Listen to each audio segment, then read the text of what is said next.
প্রিয় শিক্ষার্থীরা, আসসালামু আলাইকুম। দূরের এবং কাছের যেসব শিক্ষার্থীরা আমার ক্লাসগুলো ফলো করছো তাদের সবাইকে শুভেচ্ছা জানিয়ে শুরু করছি আজকের আমাদের নিয়মিত পাঠ্য।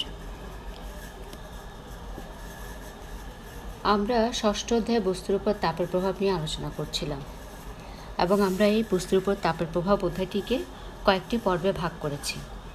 আজকে আমাদের সেই যে ভাগগুলো পড়েছি তাদের শেষ অংশটুকু নিয়ে আলোচনা করব। আমরা এর আগেও বিশেষ করে বিভিন্ন পদার্থের তাপীয় প্রসারণ নিয়ে আমরা আলোচনা করেছিলাম। তোমরা নিশ্চয়ই এই ছবিটির সাথে সবাই পরিচিত। বিশেষ করে চতুর্থ শ্রেণী থেকে কিন্তু আমরা এই পানিচক্রের ঘটনা সম্পর্কে জেনে আসছি। মোটামুটিভাবে আমরা পানিচক্রের ঘটনাটি আমরা জানি, সেটি কি তাপ প্রয়োগের ফলে সমুদ্র থেকে পানিতে জলীয় বাষ্প হয়ে আকাশে উপরে উঠে যাবে এবং একটা সময় সে মেঘটা ঘনীভূত হয়ে বৃষ্টি আকারে আবার ভূপৃষ্ঠে ফিরে আসবে। এভাবে পানিচক্রটি সংঘটিত হচ্ছে। তাহলে এখানে আর নতুনত্ব কী আছে? অবশ্যই কিছু নতুনত্ব আছে এবং অনেক কিছুই অজানা তথ্য কিন্তু আজকে আমরা এখান থেকে শিখব। আর তার জন্য অবশ্যই তোমাদেরকে কি করতে হবে? ভিডিওটি শেষ পর্যন্ত ধৈর্য সহকারে দেখতে হবে। তাহলে আসি, মূল আলোচনায় যাওয়া যাক।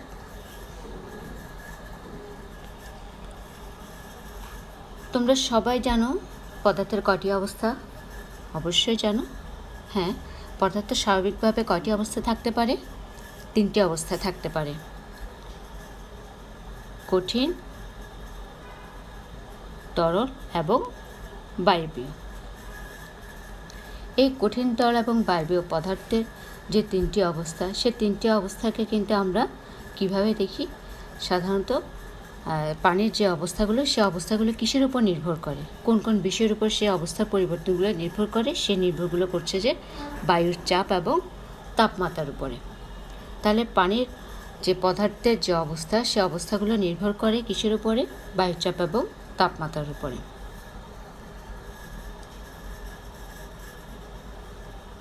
তোমরা সবাই জানো যে আমরা আগেও পড়েছি, বিভিন্ন আলোচনা থেকে রসায়নও জেনেছি যে প্রত্যেকটা পদার্থ কিন্তু কী দ্বারা গঠিত? অণু দ্বারা গঠিত।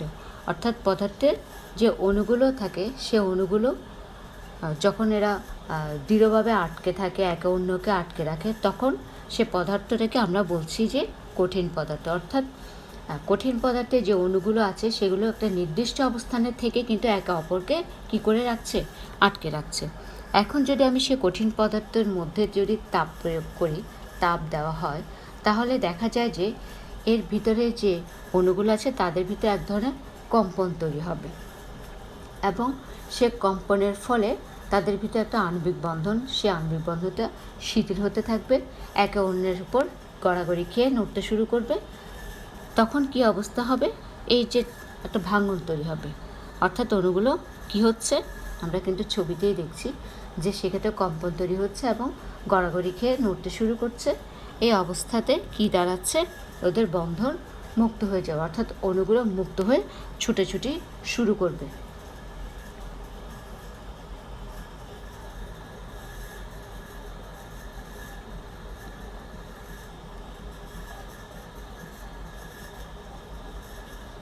তাহলে এবং যখন আরও বেশি তাপ প্রয়োগ করব, তখন দেখা যাবে এগুলো এত বেশি মুক্ত হয়ে যাবে যে এটি আরও কী হবে?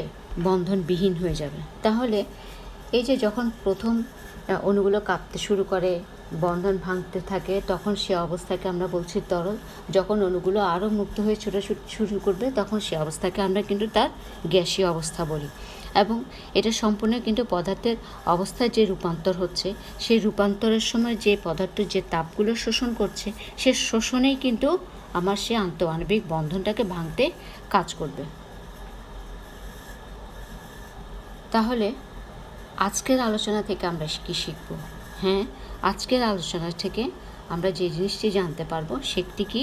আজকের আলোচনা থেকে আমরা পদার্থের অবস্থা পরিবর্তনে যে তাপের প্রভাব আছে এবং যে গলন, বাষ্পীভবন, ঘনীভবন, স্ফুটন, বাষ্পায়ন, গলনাঙ্কের উপর চাপের প্রভাব, গলনের সুপ্ত তাপ, বাষ্পীভবনের সুপ্ত তাপ, বিভিন্ন বিষয়ের উপর বাষ্পায়নের নির্ভরশীলতা, আপেক্ষিক তাপ এবং তাপ ধারণ ক্ষমতা, ক্যালোরিমিটার মূলনীতি, এগুলো সম্পর্কে কিন্তু আজকে অবশ্যই তোমরা ব্যাখ্যা করতে পারবে। তাহলে পর্যায়ক্রমে আসি, পদার্থের অবস্থা পরিবর্তনের তাপের কিভাবে প্রভাব ফেলছে। এটি একটি কঠিন পদার্থ, সবাই চেনো সে কঠিন পদার্থটি কি? একটি বরফ। বরফ হচ্ছে আমরা পানির যে তিনটি অবস্থা দেখি, সে পানির তিনটি অবস্থার ভিতরে বরফ, পানি এবং জলীয় বাষ্প, তার কঠিন অবস্থা হচ্ছে কি? বরফ। আমি যখন এই বরফে তাপ প্রয়োগ করি তখন দেখা যায় একটা পর্যায়ে সে তাপটা শোষণ করে নেয় এবং তাপ শোষণের ফলে কিন্তু সেটি পানিতে পরিণত হয়। তাপের পরিমাণ যদি আরও বাড়তে থাকে তখন দেখা যায় সেটি কি হচ্ছে? বাষ্প হয়ে উড়ে যেতে চাচ্ছে, অর্থাৎ বাষ্প হয়ে উপরের দিকে উড়ে যায়। তাহলে বরফ থেকে পানি, পানি থেকে জলীয় বাষ্প, এই ঘটনাটির পিছনে কার অবদান আছে? কী ঘটনার কারণে এই ঘটনাটি ঘটছে? অবশ্যই তাপের প্রভাবে। তাহলে পদার্থের অবস্থান পরিবর্তনের জন্য অবশ্যই আমার কিসের উপর নির্ভরশীল? তাপের উপর নির্ভর হতে হচ্ছে। এবং সে বরফ থেকে পানি এবং জলীয় বাষ্প, এই তিনটি অবস্থায় কিন্তু পাচ্ছি আমরা পানির কিসের পরিবর্তনের ফলে? তাপের পরিবর্তনের ফলে।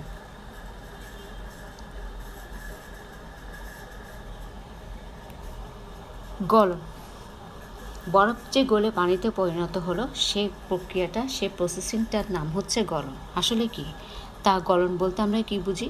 তাপ প্রয়োগে কঠিন পদার্থকে তরলে পরিণত করার প্রক্রিয়াটাকে বলা হচ্ছে গলন। আর যে নির্দিষ্ট তাপমাত্রায় কোনো কঠিন পদার্থ গলতে শুরু করবে, সেই তাপমাত্রাটিকে বলা হচ্ছে কিন্তু আসলে সে তাপমাত্রাকে বলা হচ্ছে গলনাঙ্ক। সেক্ষেত্রে যেমন এখানে আমি ছবিতে দেখাচ্ছি যে একটা বরফ সে গলে যাচ্ছে এবং সে বরফ গলা পানি কি হচ্ছে?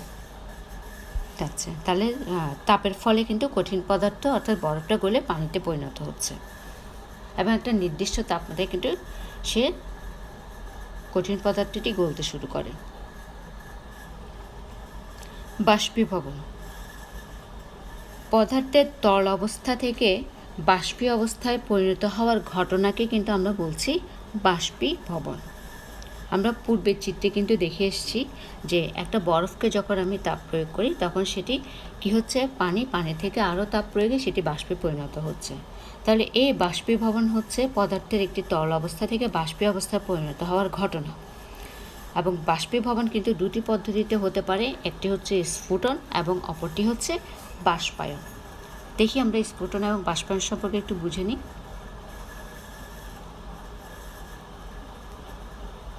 এখানে ছবিটিতে দেখছো, প্রথম ছবিতে সেখানে কিছু পানি টকবক হয়ে ফুটছে। তাহলে পানি কখন ফুটছে? কেন ফুটছে? এই যে এই জিনিসটাকে বলা হচ্ছে কিন্তু আসলে স্ফুটন। তাহলে এই স্ফুটনটার সংগঠনের জন্য কি হচ্ছে? আমি একটা চুলায় বসিয়ে দিয়েছি, তার মানে কি সেখানে আমাকে তাপ প্রয়োগ করতে হয়েছে। তাহলে স্ফুটন কাকে বলে? তাপ প্রয়োগে একটি নির্দিষ্ট তাপমাত্রায় তরলের সকল স্থান থেকে দ্রুত বাষ্পে পরিণত হওয়ার ঘটনাকে কিন্তু স্ফুটন বলে। অর্থাৎ আমি যে পাত্রে তরলটা রাখলাম সেই পাত্রের তরলের সর্ব জায়গা থেকে কিন্তু সেটি কী হবে?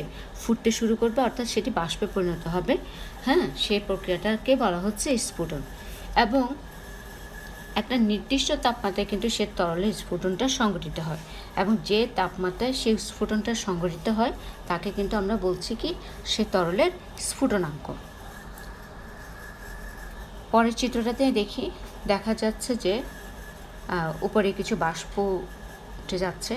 তাহলে নিশ্চয়ই যেহেতু বাষ্প হচ্ছে, এটা দেখে বোঝা যাচ্ছে এটা নিশ্চয়ই বাষ্পায়ন হবে। তাহলে বাষ্পায়নকে আমরা কিভাবে সংজ্ঞায়িত করতে পারি? বাষ্পায়ন আমি তাকে বলবো যে কোনো তাপমাত্রা, একটা যে তাপমাত্রায় হোক না কেন, শুধুমাত্র তরলের উপরিতল থেকে আস্তে আস্তে সেটি বাষ্পে পরিণত হওয়ার যে প্রক্রিয়া, সেটাকে বলছি আমরা কিন্তু বাষ্পায়ন। এবং দেখা যাচ্ছে আমরা বিশেষ করে মানে ঘরের যে স্বাভাবিক তাপমাত্রা থাকে, সে স্বাভাবিক তাপমাত্রায় যখন পানিটা জলীয় বাষ্প হয়ে পরিণত হয় হ্যাঁ, পানিটা কমে যায়, সে প্রক্রিয়াটাও কিন্তু আসলে এক ধরনের বাষ্পায়ন।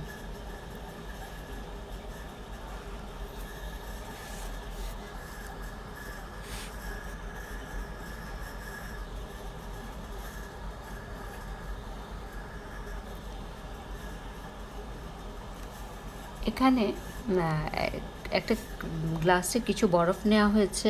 দেখা গেল যে সে গ্লাসে যখন বরফ নেওয়া হয়, গ্লাসের চারপাশে কিন্তু বিন্দু বিন্দু পানির কণা কিন্তু জমে থাকে। এখন এই বিন্দু বিন্দু পানির কণাগুলো জমে থাকার মূল কারণটা কি? মূল কারণটা আমি বলছি। অর্থাৎ এই যে পানি মানে পানিতে যে বরফটা আছে, সে বরফটা কিন্তু আস্তে আস্তে সে কি মানে রুম টেম্পারেচার থেকে কক্ষ তাপমাত্রা থেকে সে কিন্তু তাপ গ্রহণ করছে, এবং সে তাপ গ্রহণ করার ফলে কিন্তু সেখান থেকে কি হচ্ছে, জলীয় বাষ্প হচ্ছে, এবং সে জলীয় বাষ্প হওয়ার ফলে দেখা যাচ্ছে সে গ্লাসের চারপাশে কিন্তু বিন্দু বিন্দু পানির কণাগুলো জমে যাচ্ছে। তাই এই পানি জলীয় বাষ্প থেকে পানি হলো কেন হলো? অবশ্যই সেক্ষেত্রে কিন্তু উষ্ণতা কমে গেল তার চারপাশে, অর্থাৎ বাষ্পটা ঠান্ডা হয়ে, অর্থাৎ বাষ্পটাকে আমি ঠান্ডা করে কিন্তু পাচ্ছি কি, অর্থাৎ তাপমাত্রা কমিয়ে আমি পানিতে পরিণত করছি।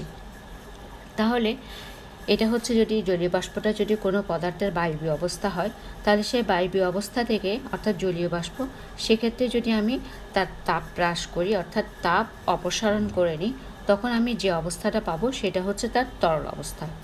এবং এক্ষেত্রেও কিন্তু কি হচ্ছে, এই যে প্রক্রিয়াটা, অর্থাৎ বাষ্পকে তাপ কমিয়ে তরল অবস্থায় পরিণত করার যে একটা প্রক্রিয়া, সেই প্রক্রিয়াটাকে কিন্তু আসলে আমরা বলছি কি, ঘনীভবন। তাহলে সংজ্ঞাকারে আমি যদি ঘনীভবনটাকে বলি, ব্যাখ্যা করি, কি দাঁড়াচ্ছে, উষ্ণতার হ্রাস ঘটিয়ে কোনো পদার্থের বায়বীয় অবস্থা থেকে তরল অবস্থায় রূপান্তরিত হওয়ার প্রক্রিয়াকে কিন্তু আমরা বলছি ঘনীভবন। আর এই ঘনীভবন প্রক্রিয়ায় কিন্তু আমাদের বাষ্পকে কী করে ঠান্ডা করে পানিতে নিয়ে আসছি।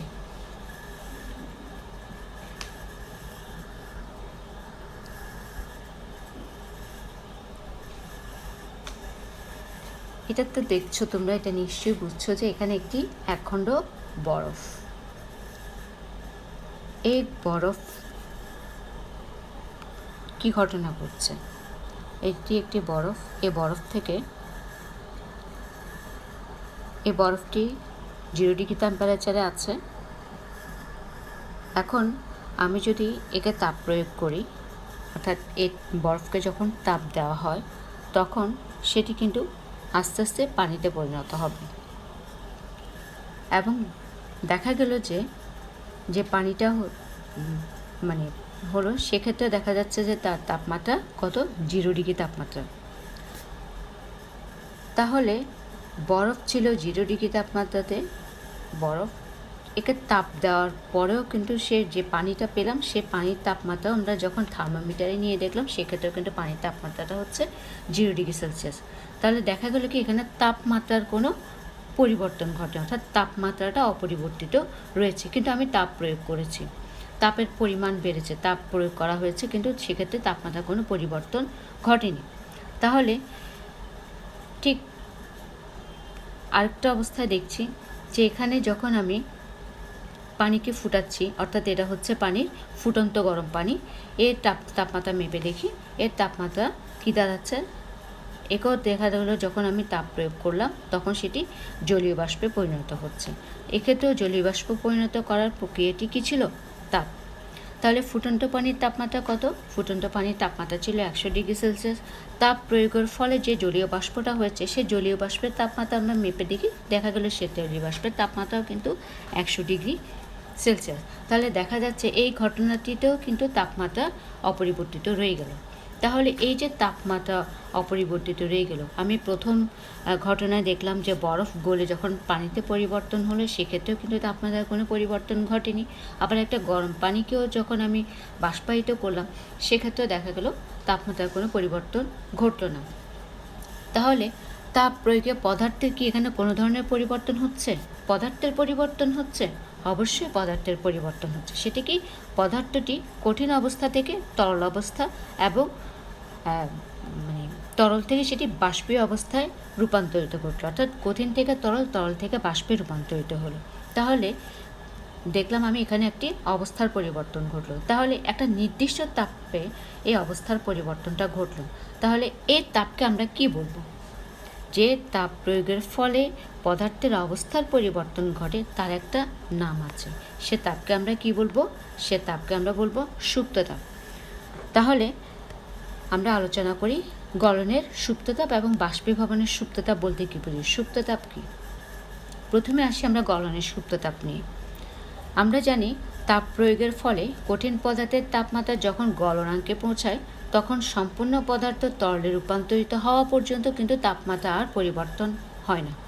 এখানে যে পরিমাণ তাপ কঠিন পদার্থকে তরল অবস্থায় রূপান্তর করলো সেই তাপটাকে কিন্তু আমরা বলছি গলনের সুপ্ততাপ। তোমরা এর আগের ছবিতে দেখেছো যে আমরা যে বরফকে 0 ডিগ্রি সেলসিয়াস তাপমাত্রা বরফকে যখন তাপ প্রয়োগ করেছিলাম দেখা গেল সে 0 ডিগ্রি সেলসিয়াস তাপমাত্রা পানিতে পরিণত হয়েছে। সেক্ষেত্রে শুধু তাপ প্রয়োগ হলো কিন্তু ওখানে তাপমাত্রার কোনো পরিবর্তন ঘটেনি। তাহলে সেক্ষেত্রে যে অবস্থার পরিবর্তন ঘটলো সে প্রক্রিয়াটা হচ্ছে কি হলো? সে তাপমাত্রাটা বা সে তাপকে আমরা বলছি কিন্তু গলনের সুপ্ততাপ, অর্থাৎ কঠিন পদার্থ থেকে তরল অবস্থায় রূপান্তর করার জন্য আমার একটা সুপ্ততাপ ছিল। তাহলে বাষ্পীভবনের সুপ্ততাপ কী? বাষ্পীভবনের ক্ষেত্রে ঠিক একই ঘটনা, যে যখনই আমরা কোনো তরল পদার্থকে তাপ প্রয়োগ করতে থাকি তখন সেটি প্রথমে স্ফুটনাঙ্কে চলে আসবে, তারপরে এটি যখন আরও তাপ প্রয়োগ করতে থাকবো তখন সেটি জলীয় বাষ্প অর্থাৎ তরলটাকে বাষ্পে পরিণত হতে থাকবে। ততক্ষণ পর্যন্ত সে তাপমাত্রাটা স্থির থাকবে যতক্ষণ পর্যন্ত না কিন্তু সম্পূর্ণ পানি অর্থাৎ সম্পূর্ণ তরল পদার্থ কী হবে?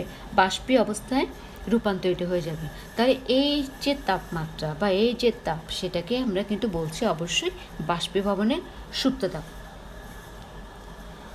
তাহলে আমরা আরেকটু ব্যাখ্যা করি সুপ্ততাপ এবং তোমরা এখানে একটি ছবি দেখছো যে একটা বরফ সুন্দর করে সেটি গলে গেল। তাহলে কেন ঘটলো? এটাই হচ্ছে গলনের সুপ্ততাপ, অর্থাৎ কঠিন অবস্থা থেকে সে তরল অবস্থায় রূপান্তরিত হলো। এটাই হচ্ছে তার গলনের সুপ্ততাপ, অর্থাৎ যে নির্দিষ্ট পরিমাণ তাপ প্রয়োগে কঠিন পদার্থকে অর্থাৎ তরল অবস্থায় রূপান্তরিত করা হলো সেই তাপটাই কিন্তু গলনের সুপ্ততাপ। এখানে শুধুমাত্র তার অবস্থার পরিবর্তন ঘটেছে, আর এক্ষেত্রে যে তাপটা প্রয়োগ করা হচ্ছে সেই তাপ বস্তুর কোনো তাপমাত্রার পরিবর্তন করলো না। শুধুমাত্র এখানে যে ঘটনাটি ঘটেছে সেটা হচ্ছে যে কঠিন পদার্থ, সে কঠিন পদার্থের যে আন্তঃআণবিক বন্ধনটা ছিল সে আন্তঃআণবিক বন্ধনেরকে শিথিল অর্থাৎ মুক্ত করার ক্ষেত্রে কিন্তু এই তাপটি ব্যয় করা হয়েছে। আরেকটা চিত্র দেখি। এখানে দেখছি যে এক গ্লাস পানিকে একটা 1 বিকার পানিকে আমরা কী করছি? তাপ দিয়ে ফুটাচ্ছি। তাহলে সেই ক্ষেত্রে দেখা যাচ্ছে কিছু বাষ্প উঠছে। তাহলে সেক্ষেত্রেও দেখা যায় এইটা হচ্ছে বাষ্পীভবনের সুপ্ততাপ। ততক্ষণ পর্যন্ত এই তাপটি তাপমাত্রা একই থাকবে যতক্ষণ পর্যন্ত না সম্পূর্ণ তরল পদার্থ বাষ্পীয়তে পরিণত অর্থাৎ বাষ্পীয় হয়ে কী হবে? উড়ে যাবে। অর্থাৎ এখানে যে পরিমাণ তাপ ব্যবহার হয়েছে, যে তাপটা তরল পদার্থকে সম্পূর্ণভাবে বাষ্পীয় অবস্থায় রূপান্তরিত করেছে সেই তাপটাকে কিন্তু আমরা বলছি কি হবে? বাষ্পীভবনের সুপ্ততাপ। তাহলে বাষ্পীভবনের সুপ্ততাপ কখন হবে? তরল থেকে বায়বীয় অবস্থায় পরিণত হবে, শুধু অবস্থার পরিবর্তন ঘটবে, তাপমাত্রা অপরিবর্তিত থাকবে। ঠিক একইভাবে গলনের সুপ্ততাপের ক্ষেত্রেও কিন্তু কঠিন থেকে তরলে পরিণত হবে কিন্তু তোমার তাপমাত্রার কোনো পরিবর্তন ঘটবে না। আর একটু ব্যাখ্যা দেখি। এক গ্লাস পানি, এই গ্লাসের পানিটা কিন্তু আসলে কি ঠান্ডা হলো? ঠান্ডা হয়নি। এই পানিটাকে আমরা ঠান্ডা পানি বলতে পারবো? কেন এই পানিটা ঠান্ডা হলো না? আমি যদি একটা কাঁচ বা পিতলের কোনো গ্লাসে যদি পানি রাখি তাহলে সেই পানিটা কখনোই ঠান্ডা হবে না। কেন পানিটা ঠান্ডা হবে না? তার মূল কারণ হচ্ছে এক্ষেত্রে কখনো বাষ্পায়ন সংঘটিত হয়নি। বাষ্পায়ন হয়নি, অর্থাৎ বাষ্পায়নটা কি? বাষ্পায়ন আমরা বলেছিলাম যে তাপমাত্রাটা শুধুমাত্র তরল পদার্থের শুধু উপরিতল থেকে যখন সেটি ধীরে ধীরে বাষ্পে পরিণত হওয়ার প্রক্রিয়াটাকে বলেছি আমি বাষ্পায়ন। অর্থাৎ একটা তরল পদার্থ থাকবে, তার যে তাপমাত্রা বা যে তাপমাত্রাটা হবে শুধু তার উপরিতল থেকে কী হবে, বাষ্পে পরিণত হওয়ার প্রক্রিয়াটা হচ্ছে বাষ্পায়ন। তাহলে এই 1 গ্লাস পানি কিন্তু ঠান্ডা হয়নি, তার কারণ হচ্ছে এই পানিটাতে কখনো কোনো বাষ্পায়ন সংগঠিত হয়নি। কেন সংগঠিত হয়নি? অর্থাৎ যে পাত্রে পানিটাকে রাখা হয়েছিল সেই পাত্রের গায়ে কোনো ছিদ্র ছিল না, যার কারণে ছিদ্র না থাকার কারণে সে পানিটা কী হয়ে নেয়, বেরিয়ে আসতে পারেনি, বা বেরিয়ে আসতে যেহেতু পারেনি সেটি বাষ্পে আর পরিণত হতে পারছে না, সে কারণে এখানে কোনো বাষ্পায়ন ঘটেনি, তাই এই পানিটা ঠান্ডা হবে না। আরেকটা চিত্র দেখে বুঝি, এটি একটি মাটির কলস। গরমকালে দেখা যায় যে আমরা যদি মাটির কলসের ভিতরে পানি রাখি তাহলে দেখা যায় পানিটা কিন্তু খুব অমৃতময় ঠান্ডা লাগছে, পানিটা খুব ঠান্ডা হয়ে যায়। তাহলে এই মাটির কলসের আমার উপরের গ্লাসে পানি রাখলাম, সেই গ্লাসে পানি ঠান্ডা হলো না, কিন্তু মাটির কলসের ভিতরে যখন আমি পানিটা রাখি তাহলে সেই পানিটা কেন ঠান্ডা হবে? তার কারণ হচ্ছে এই কলসে পানির ভিতরে অবশ্যই কী হয়েছে, বাষ্পায়ন সংঘটিত হয়েছে, অর্থাৎ এখানে বাষ্পায়ন হয়েছে, তাই এর পানিটা ঠান্ডা হয়েছে। অর্থাৎ এই বাষ্পায়ন কেন ঘটলো? কারণ এই যে মাটির কলস তার চারপাশে তার গায়ে অসংখ্য ছোট ছোট ছিদ্র আছে, এই ছিদ্র দিয়ে কিন্তু চুইয়ে পানি বেরিয়ে আসবে, যার ফলে এই পানিটা কিন্তু ক্রমান্বয়ে আস্তে আস্তে বাষ্পে পরিণত হবে তার উপরিতল থেকে, সে কারণে এই কলসের পানিটা কী হবে, ঠান্ডা হবে। আমরা আরও বলতে পারি, মনে করো প্রচণ্ড গরম, এত গরম যে তোমার গা থেকে প্রচণ্ড ঘাম বের হচ্ছে, এই সময় তুমি যখন ফুল স্পিডে ফ্যান চালিয়ে বা পাখার বাতাসের নিচে যখন তুমি গিয়ে বসো তখন কিন্তু তোমার কী অনুভূত হবে? অবশ্যই তোমার কিন্তু ঠান্ডা লাগবে। কারণ হচ্ছে সেই তোমার দেহ থেকে কিন্তু কী হচ্ছে, সে পানিটা জলীয় বাষ্প হয়ে পানি কি বাষ্পায়িত হচ্ছে, অর্থাৎ বাষ্পায়ন প্রক্রিয়াটা সেখানে সম্পন্ন হচ্ছে বলে কিন্তু তুমি সেই ফ্যানের বাতাসটা তোমার কী হবে, ঠান্ডা লাগবে।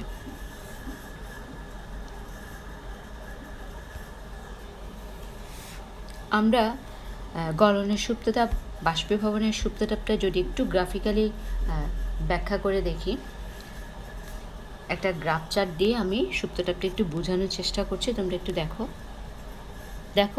-40 ডিগ্রি সেলসিয়াস তাপমাত্রা, অর্থাৎ এখানে তাপমাত্রা -40 ডিগ্রি সেলসিয়াস তাপমাত্রায় দেখা যাচ্ছে আমি কিন্তু সময় টাইম, নিচের টাইম এবং অর্থাৎ এক্স অক্ষের দিকে সময় এবং ওয়াই অক্ষের দিকে টেম্পারেচার রেখেছি, অর্থাৎ তাপমাত্রা রাখা হয়েছে। দেখো সময়ের সাপেক্ষে কিন্তু তাপমাত্রার পরিবর্তন দেখা যাচ্ছে, সময় অতিবাহিত হচ্ছে কিন্তু তাপমাত্রা ক্রমান্বয়ে বাড়ছে। কঠিন পদার্থ তাপমাত্রা বাড়তে বাড়তে বাড়তে, কঠিন পদার্থ মানে -40 ডিগ্রি সেলসিয়াস তাপমাত্রায় সেটি একটি বরফ, সেখান থেকে তাপমাত্রা বাড়তে বাড়তে -20 এভাবে করে সে যখন 0 ডিগ্রি সেলসিয়াস তাপমাত্রায় যখন পৌঁছালো তখনই মেল্টিং পয়েন্ট মানে অর্থাৎ তার গলন শুরু হতে থাকবে। এবং দেখা যাচ্ছে যে একটা নির্দিষ্ট তাপমাত্রা, একটা স্ট্রেট লাইন, একটা নির্দিষ্ট তাপমাত্রা পর্যন্ত কিন্তু তার কি মেল্টিংটা সংঘটিত হচ্ছে, অর্থাৎ 0 ডিগ্রি সেলসিয়াস তাপমাত্রা পর্যন্ত কিন্তু সে কি লিকুইড হওয়া পর্যন্ত ওই তাপমাত্রার কোনো পরিবর্তন ঘটবে না। যখন সলিড থেকে সে লিকুইডে পরিণত হয়ে গেল, অর্থাৎ কঠিন থেকে তরল অবস্থায় সম্পূর্ণভাবে পরিণত হয়ে গেল, সেটি কি 0 ডিগ্রি সেলসিয়াস তাপমাত্রা, এরপরে সে কিন্তু আবার পর্যায়ক্রমে তাপ গ্রহণ করতে থাকছে এবং সে তাপমাত্রা বাড়তে বাড়তে বাড়তে বাড়তে দেখা যাচ্ছে যে 100 ডিগ্রি সেলসিয়াস তাপমাত্রা পর্যন্ত যখন সে পৌঁছে গেল তখন সে বয়লিং হওয়া শুরু করলো, অর্থাৎ ফুটতে শুরু করলো এবং সে ফুটন্ত ততক্ষণ পর্যন্ত চলতে থাকবে, সে বয়লিংটা ততক্ষণ চলতে থাকবে। দেখো বয়লিং 100 ডিগ্রি সেলসিয়াস তাপমাত্রা পুরোটাই কিন্তু স্ট্রেট লাইন দেখাচ্ছে, তাহলে এই বয়লিং পয়েন্টটাকে বলছি আমি কি, সুপ্ততাপ, বাষ্পীভবনের সুপ্ততাপ, ঠিক আছে। অর্থাৎ সেই তাপটা বজায় রাখবে যতক্ষণ পর্যন্ত না সম্পূর্ণ পানিটা বাষ্পে পরিণত হয়ে যাবে। তাহলে আমরা গ্রাফটা দেখে কিন্তু মোটামুটি বুঝতে পারছি যে বাষ্পীভবনের সুপ্ততাপ এবং গলনের সুপ্ততাপটা কি, সেক্ষেত্রে তাপমাত্রা কোনো পরিবর্তন ঘটবে না।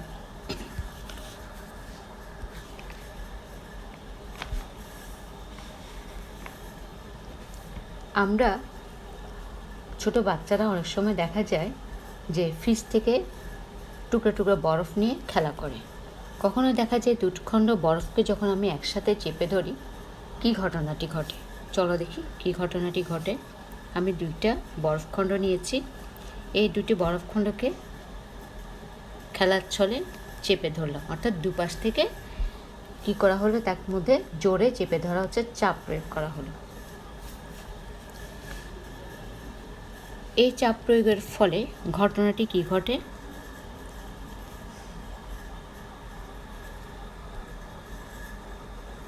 দেখা যাচ্ছে কিছুক্ষণ পর ফোটায় ফোটায় কি হচ্ছে,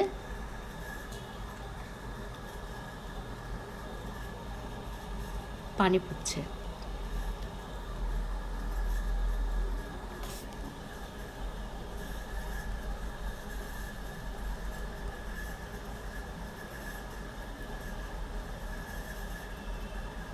কিছুক্ষণ পর ফোটায় ফোটায় পানি পড়ছে। তাহলে পানির এই ফোঁটাগুলো কি কোত্থেকে এলো, কীভাবে এলো, কারণটা কি? এই যে পানির ফোঁটাগুলো হচ্ছে যে, অর্থাৎ আমরা এই যে স্পর্শতল, যে বরফের যে জায়গাটাতে ওরা পরস্পরকে স্পর্শ করে রেখেছে, সেই স্পর্শতলের জায়গাটাতে তাপমাত্রা বেড়ে 0°C হয়ে গেল, অর্থাৎ মাইনাস থেকে 0°C উন্নীত হলো।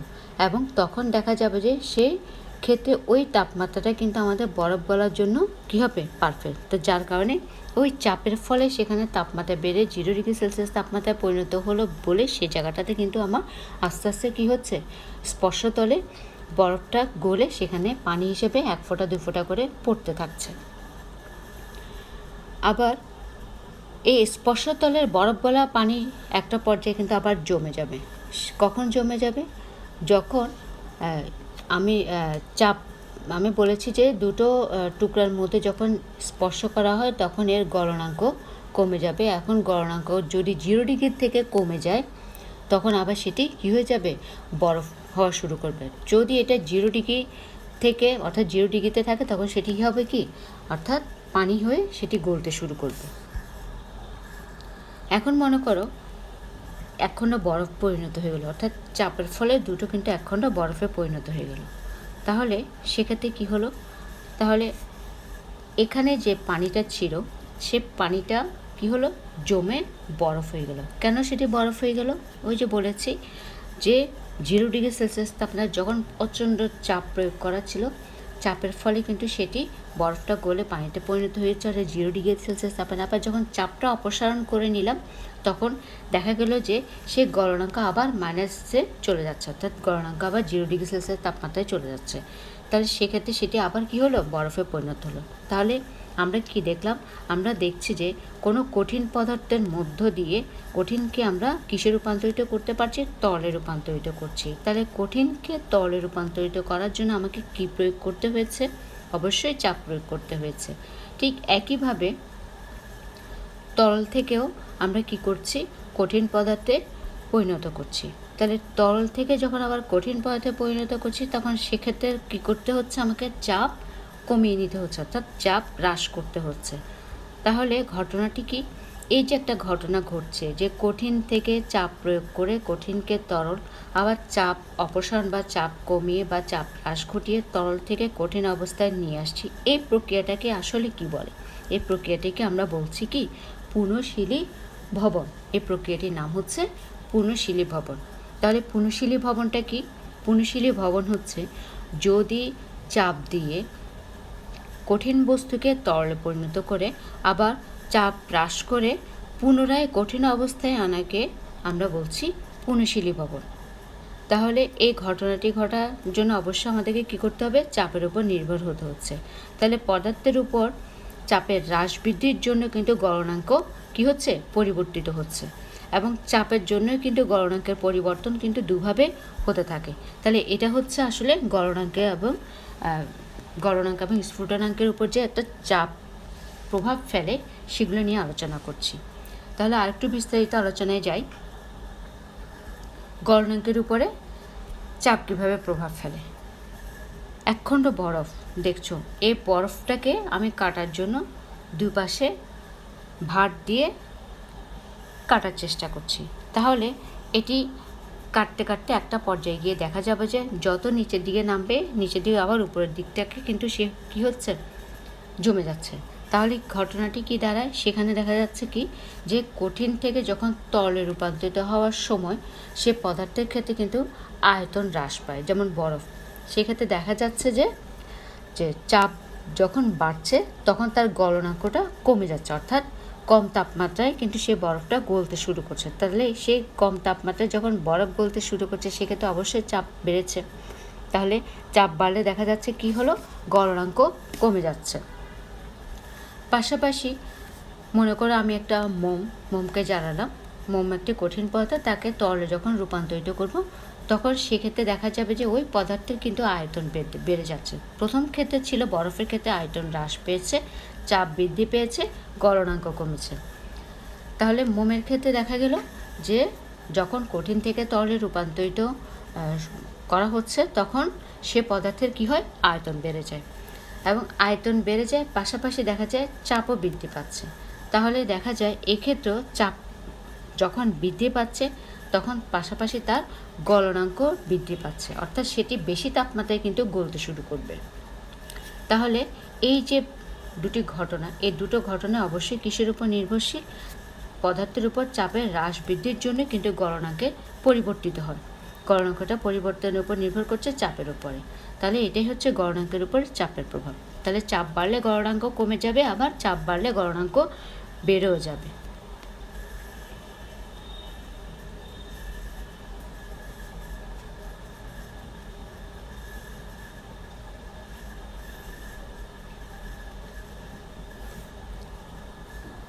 এই ছবিটা তোমরা সবাই দেখেছো, সবাই চেনো, কিসের ছবি বলতে পারবে?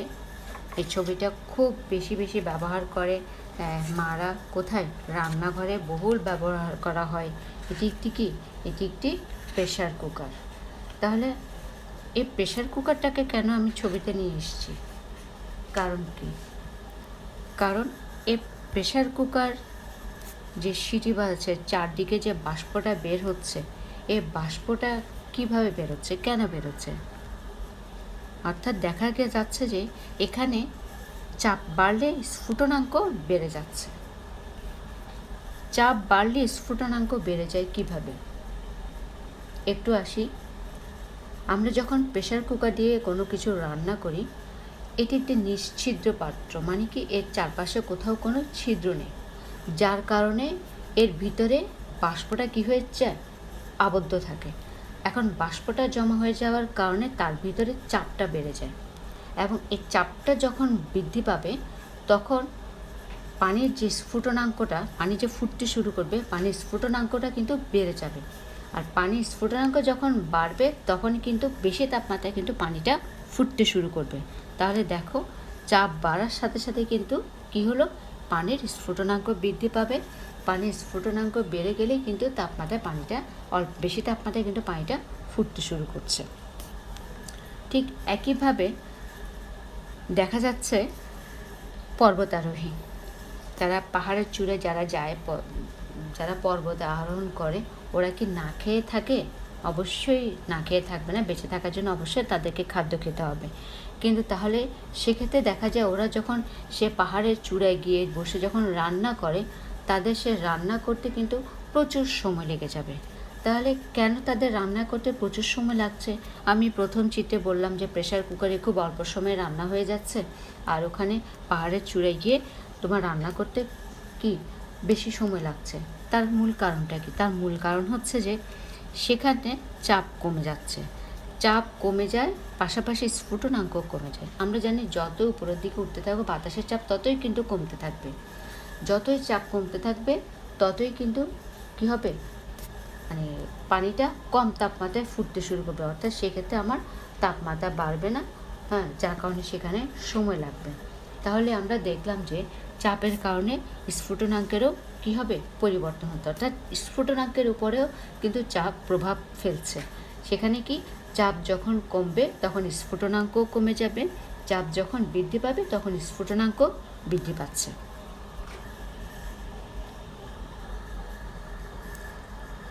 বর্ষাকালে তোমরা সাধারণত দেখেছ বৃষ্টি ভেজা দিনগুলোতে যখন আমরা ভেজা কাপড় রোদ শুকাতে দিই তখন দেখা যায় সেটি কিন্তু খুব সহজে শুকাতে চায় না। আবার শীতকালে যখন দেখা যায় তখন দেখা যায় যে খুব অল্প সময়ে কিন্তু খুব দ্রুত কাপড়টি শুকিয়ে যায়। তাহলে এই যে ভেজা কাপড় শুকানোর যে বিষয়টি, সেই বিষয়টি আসলে কি? এটি হচ্ছে পানির বাষ্পায়ন।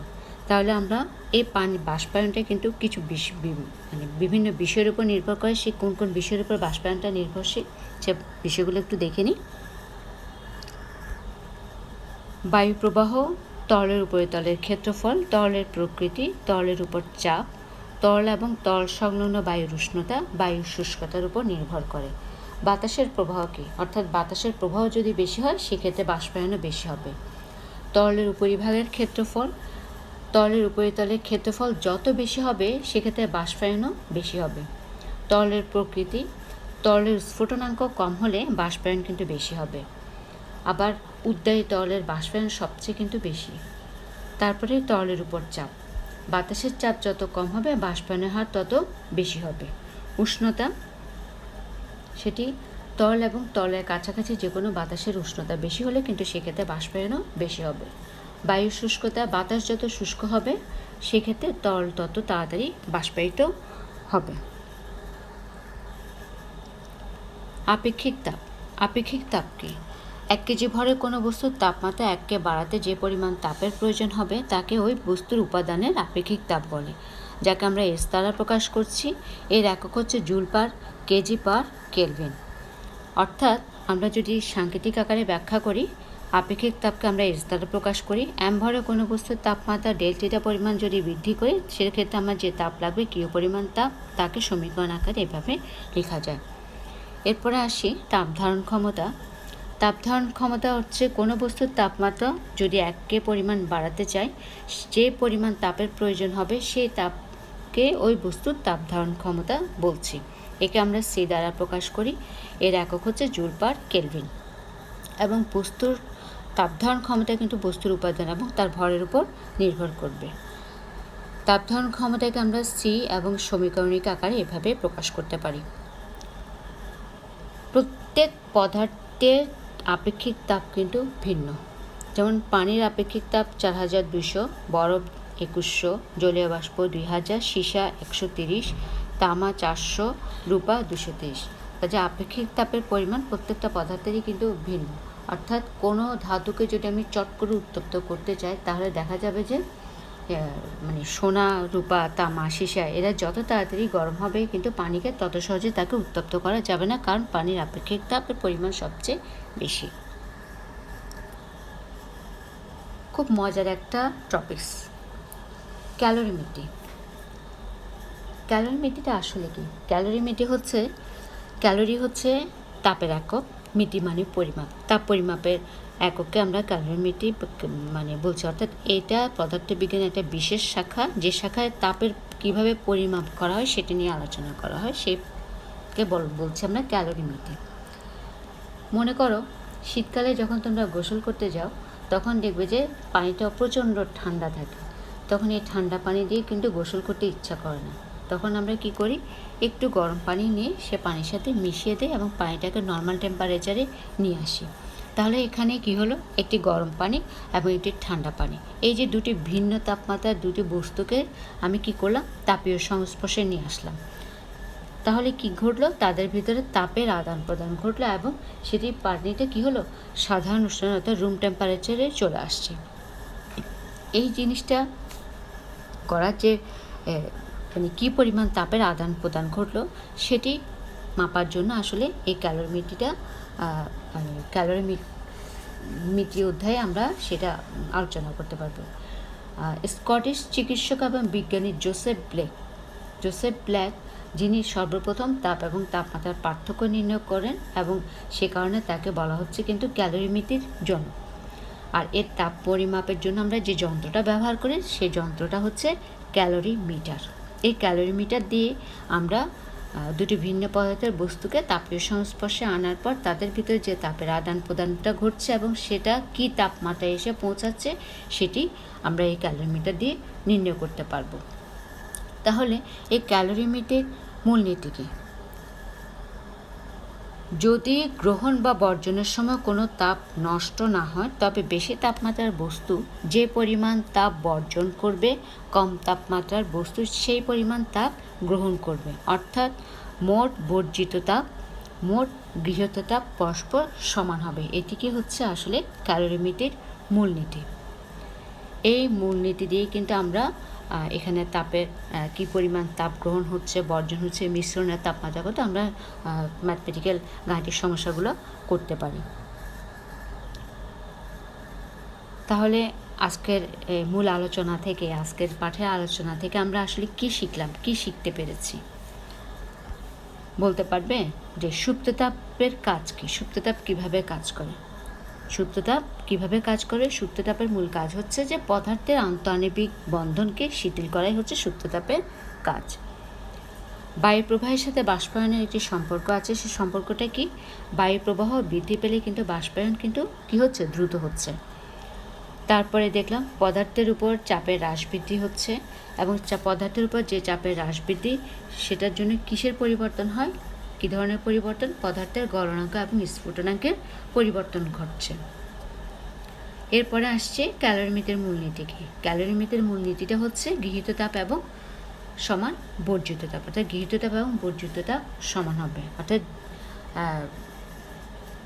উষ্ণ বস্তু যে পরিমাণ তাপ হারাবে, ঠান্ডা বস্তু ঠিক সে পরিমাণ তাপ গ্রহণ করবে। এটি হচ্ছে ক্যালোরিমিটারের আসলে মূলনীতি। তো শিক্ষার্থীরা, আশা করি তোমরা বুঝতে পেরেছ। যদি কোনো অসুবিধা থেকে থাকে তোমরা অবশ্যই আমাকে তোমাদের কমেন্ট বক্সে আমাকে জানাবে। আমি চেষ্টা করব তোমাদের সব প্রশ্নগুলোর উত্তর দেওয়ার জন্য। আর আগামী ক্লাসে আমরা নতুন আরেকটি অধ্যায় নিয়ে আলোচনা করব। সে পর্যন্ত অবশ্যই তোমরা ভালো থাকবে, সুস্থ থাকবে, নিরাপদে থাকবে। আল্লাহ হাফিজ।